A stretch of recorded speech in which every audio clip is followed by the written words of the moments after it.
ಎಲ್ಲರಿಗೂ ನಮಸ್ಕಾರಗಳು. ಸ್ಲೀವ್ಸನ್ನು ಅಟ್ಯಾಚ್ ಮಾಡುವಾಗ ಯಾವುದನ್ನೆಲ್ಲ ನಾವು ಸರಿ ಮಾಡಿಕೊಂಡು ಈ ಸ್ಲೀವ್ಸನ್ನ ಅಟ್ಯಾಚ್ ಮಾಡಬೇಕು ಅಂತ ತಿಳಿಸ್ಕೊಡ್ತಾ ಇದ್ದೀನಿ. ಇದನ್ನೆಲ್ಲ ನೀವು ಕರೆಕ್ಟಾಗಿ ನೋಡಿಕೊಂಡು ಸ್ಟಿಚಿಂಗನ್ನು ಮಾಡಿಕೊಂಡ್ರೆ ಬ್ಲೌಸು ಫಿನಿಶಿಂಗು ಕರೆಕ್ಟಾಗಿ ಬರುತ್ತೆ. ಎಲ್ಲೂ ಕೂಡ ನಿಮಗೆ ರಿಂಕಲ್ಸ್ ಬರೋದಿಲ್ಲ, ಎಕ್ಸ್ಟ್ರಾನು ಬಟ್ಟೆ ಬರೋದಿಲ್ಲ. ನಾನಿವಾಗ ನಿಮಗೆ ತಿಳಿಸ್ಕೊಡ್ತಾ ಇದ್ದೀನಿ ನೋಡಿ. ಮೊದಲು ನಾವು ಈ ಬ್ಯಾಕ್ ಪಾರ್ಟು ಮತ್ತು ಫ್ರಂಟ್ ಪಾರ್ಟನ್ನು ನಾವು ಜಾಯಿಂಟ್ ಮಾಡ್ಕೊಳ್ತೀವಲ್ಲ, ಈ ಭುಜ ಇದು ಕರೆಕ್ಟಾಗಿ ಫಸ್ಟು ನೋಡ್ಕೊಳ್ಬೇಕು. ಇಲ್ಲಿ ಕರೆಕ್ಟಾಗಿದೆಯಾ ಅಂತ. ಇಲ್ಲಿ ಏನಾದರೂ ಎಕ್ಸ್ಟ್ರಾ ಬಂದರೆ ಇಲ್ಲಿ ಮಾತ್ರ ಕಟ್ ಮಾಡಿ. ಯಾವಾಗಲೂ ಈ ನೆಕ್ ಸೈಡ್ ಮಾತ್ರ ಯಾವತ್ತೂ ಕಟ್ ಮಾಡಬಾರ್ದು. ಏನೇ ಇದ್ದರೂ ಇಲ್ಲಿ ಆರ್ಮೋಲ್ ಕಡೆನೇ ಒಂದಿಷ್ಟು ಮಾತ್ರ ಮಾಡಬೇಕು ಅಷ್ಟೇ. ಇಲ್ಲಿವರೆಗೂ ಮಾತ್ರನೇ ಬರಬೇಕು. ಇಲ್ಲೆಲ್ಲ ನೀವು ಶೇಪ್ನ ತೆಗಿಬಾರ್ದು. ಇದು ಕರೆಕ್ಟಾಗಿದೆಯಾ ಅಂತ ಫಸ್ಟು ನೋಡ್ಕೊಳ್ಳಿ. ಆನಂತರ ಇದನ್ನು ಇದಾದಮೇಲೆ ಇಲ್ಲಿ ಕರೆಕ್ಟಾಗಿದೆಯಾ ಅಂತ ಒಂದ್ಸರಿ ನೋಡ್ಕೊಳ್ಬೇಕು. ಈ ಸೈಡು ಜಾಯಿಂಟ್ ಮಾಡ್ತೀವಲ್ವ ನಾವು, ಇದೆರಡೂ ಒಂದೇ ಸಮ ಕರೆಕ್ಟಾಗಿ ಬರಬೇಕು. ಇದು ಹೆಚ್ಚು ಕಡಿಮೆ ಬಂದ್ರೂ ನಿಮಗೆ ಬ್ಲೌಸು ಕರೆಕ್ಟಾಗಿ ಆಗೋದಿಲ್ಲ. ಈ ಕಂಕ್ಳು ಸೈಡು ನಿಮಗೆ ರಿಂಕಲ್ಸ್ ಬರೋದು ಮತ್ತು ಲೂಸ್ ಆಗೋದು ಇಲ್ಲ ಟೈಟ್ ಆಗೋದು ಆ ಥರ ಎಲ್ಲ ಆಗುತ್ತೆ. ಇದು ನೋಡಿ, ಇದು ಕರೆಕ್ಟಾಗಿದೆ.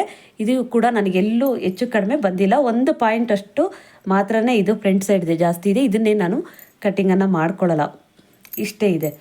ಇದು ಕರೆಕ್ಟಾಗಿ ಬಂದಿದೆ. ಹಾಗೆ ನೀವು ಇದನ್ನು ಈ ರೀತಿಯಾಗಿ ಇಟ್ಟು ನೋಡಿ. ಈ ಫ್ರಂಟ್ ಪಾರ್ಟ್ನ ನಾನು ಇಟ್ಟಿದ್ದೀನಿ ನೋಡಿ. ಇದನ್ನು ಈ ಶೇಪು ಕರೆಕ್ಟಾಗಿ ಬಂದಿರಬೇಕು.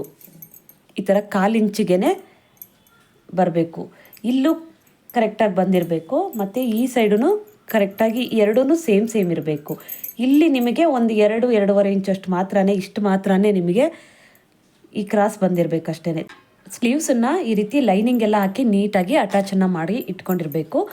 ರೈಟ್ ಸೈಡು ಲೆಫ್ಟ್ ಸೈಡು ಯಾವ ರೀತಿ ಸ್ಟಿಚ್ ಮಾಡೋದು ಅಂತ ನಾನು ವೀಡಿಯೋನೂ ಕೂಡ ಹಾಕಿದ್ದೀನಿ, ಅದನ್ನು ನೋಡಿ. ಹಾಗೆ ಇದು ಕೂಡ ಕರೆಕ್ಟಾಗಿ ಇರಬೇಕು. ಮತ್ತು ಇಲ್ಲೇನು 2 ಇಂಚು ಮಾರ್ಜಿನ್ ಬಿಟ್ಟಿರ್ತೀವಲ್ಲ, ಇಲ್ಲಿ ಸಮ ಬರಬೇಕು. ಹಾಗೆ ಇಲ್ಲಿ ನಾವು 1/2 ಇಂಚಿಗೆ ಇಲ್ಲೇನು ಕಟ್ ಮಾಡ್ಕೊಂಡಿದ್ವಿ ಆ ಶೇಪನ್ನ ನೀವು ನೋಡ್ಕೊಳ್ಳಿ, ಇದೇ ರೀತಿಯೇ ಬರಬೇಕು. ಹಾಗೆ ಇಲ್ಲಿ ನಾವು ಚಟ್ಕ ಹಾಕ್ಕೊಂಡಿರೋದು ಕರೆಕ್ಟಾಗಿ ಮಧ್ಯದಲ್ಲಿ ಇರಬೇಕು. ಈ ರೀತಿ ಇದನ್ನೆಲ್ಲ ನೀವು ನೋಡ್ಕೊಳ್ಬೇಕಾಗುತ್ತೆ ಸ್ಟಿಚಿಂಗ್ ಮಾಡೋದಕ್ಕಿಂತ ಮುಂಚೆ. ಇದೆಲ್ಲ ಕರೆಕ್ಟಾಗಿ ಈ ಥರ ಬಂದಿದೆ ಅಂದಮೇಲೆ ನೀವು ಬ್ಲೌಸ್ಗೆ ನಾವು ಸ್ಟಿಚ್ಚನ್ನ ಮಾಡೋದು. ಸ್ಲೀವ್ಸನ್ನು ಅಟ್ಯಾಚ್ ಮಾಡೋದು ಹೇಗೆ ಅಂತ ಇವಾಗ ತಿಳಿಸ್ಕೊಡ್ತೀನಿ. ಈ ಭುಜದ ಜಾಯಿಂಟ್ ಇರುತ್ತಲ್ವ, ಇಲ್ಲಿಂದ ಸ್ಟಾರ್ಟ್ ಮಾಡಿ. ಹೊಸದಾಗಿ ಕಲಿಯೋರಿಗೆ ಇದು ಈಸಿ ಆಗುತ್ತೆ, ಅದಕ್ಕೋಸ್ಕರನೇ ನಾನು ತಿಳಿಸ್ಕೊಡ್ತಾ ಇರೋದು. ಈ ಭುಜದ ಜಾಯಿಂಟ್ ಮಾಡಿದ್ದೀವಲ್ಲ, ಇಲ್ಲಿಗೆ ನಾವು ಇಲ್ಲಿ ಏನು ಸೆಂಟ್ರು ನಾವು ಒಂದು ಚಟ್ಕನ ಹಾಕ್ಕೊಂಡಿರ್ತೀವಿ, ಇದೆರಡೂ ಸೇರಿಸಿ ಇಲ್ಲಿ ಮಧ್ಯ ಬಂದಿರುತ್ತಲ್ವ, ಇದನ್ನು ಇಲ್ಲಿ ಇಡಿ. ಇವಾಗಿಟ್ಟು ಸ್ಟಿಚಿಂಗನ್ನು ಮಾಡ್ಕೊಳ್ಳಿ.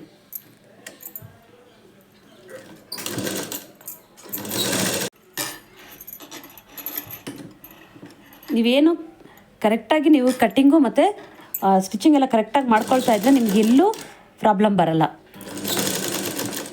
ನನಗಿಲ್ಲಿ ಕರೆಕ್ಟಾಗಿ ಬಂತಿದ್ದು. ಇದನ್ನು ತೆಕ್ಕೊಂಡ್ಬಿಡಿ. ಇಲ್ಲಿಂದ ಒಂದು ಸೈಡ್ ಹಾಕ್ಕೊಂಡ್ಮೇಲೆ ಮತ್ತೆ ಇವಾಗ ಇದನ್ನು ಇಲ್ಲಿಂದ ತಿರುಗಿಸ್ಕೊಳ್ಳಿ. ಈ ರೀತಿಯಾಗಿ ತಿರುಗಿಸ್ಕೊಂಡು ಮತ್ತೆ ಇದು ಉಲ್ಟಾ ಮಾಡಿಕೊಂಡು ನೋಡಿ, ಇಲ್ಲಿ ತೋರಿಸ್ತೀನಿ. ಇವಾಗ ಈ ಕಡೆ ಉಲ್ಟಾ ಕಡೆಯಿಂದ ಸ್ಟಿಚ್ಚನ್ನ ಮಾಡ್ಕೊಂಡ್ಬನ್ನಿ. ಇದು ಹೊಸದಾಗಿ ಕಲಿಯೋರ್ಗೆ ಈಸಿ ಆಗಲಿ ಅನ್ನೋದಕ್ಕೋಸ್ಕರ ನಾನು ತೋರಿಸ್ತಾ ಇದ್ದೀನಿ ನೋಡಿ. ಇಲ್ಲೂ ಕೂಡ ನನಗಿದು ಕರೆಕ್ಟಾಗಿ ಬಂದಿದೆ. ನಾವು ಫಸ್ಟೇ ಆ ಥರ ನೋಡಿಕೊಂಡ್ರೆ ನಮಗಿಲ್ಲಿ ಎಲ್ಲ ಕಡೆನೂ ಕರೆಕ್ಟಾಗಿ ನಮಗೆ ಸ್ಟಿಚಿಂಗ್ ಮಾಡೋದಕ್ಕೆ ಬರುತ್ತೆ. ಇವಾಗ ಇನ್ನೊಂದು ಸರಿ ಏನು ಮಾಡಬೇಕು ನಾವು ನೋಡಿ ತೋರಿಸ್ತೀನಿ. ನಾವು ಇವಾಗೇನು ಇಲ್ಲಿಂದ ಸ್ಟಿಚ್ಚನ್ನ ಈ ಕಡೆ ಅರ್ಧ ಸ್ಟಿಚ್ಚನ್ನ ಮಾಡ್ಕೊಂಡಿದ್ದೀವಿ. ಇವಾಗ ಮತ್ತೆ ಇಲ್ಲಿ ಸ್ಟಾರ್ಟಿಂಗಿಂದ ಈ ಸ್ಲೀವ್ಸ್ ಇದೆಯಲ್ಲ, ಈ ಸ್ಟಾರ್ಟಿಂಗಿಂದ ಒಂದು ಸರಿ ಸ್ಟಿಚ್ಚನ್ನ ಮಾಡ್ಕೊಂಡ್ಬಿಡೋಣ. ಈ ರೀತಿಯಾಗಿ ನೋಡಿ. ನೆಕ್ಸ್ಟ್ ವಿಡಿಯೋದಲ್ಲಿ ಫಿನಿಶಿಂಗನ್ನು ಯಾವ ರೀತಿ ಮಾಡೋದು ಅಂತ ಡೀಟೇಲಾಗಿ ತಿಳಿಸ್ಕೊಡ್ತೀನಿ. ಈ ವಿಡಿಯೋ ಲೆಂತ್ ಆಗಿದೆ, ಹಾಗಾಗಿ ನಾನು ಈ ವಿಡಿಯೋನ ಇಲ್ಲಿಗೆ ಸ್ಟಾಪ್ ಮಾಡ್ತಾ ಇದ್ದೀನಿ.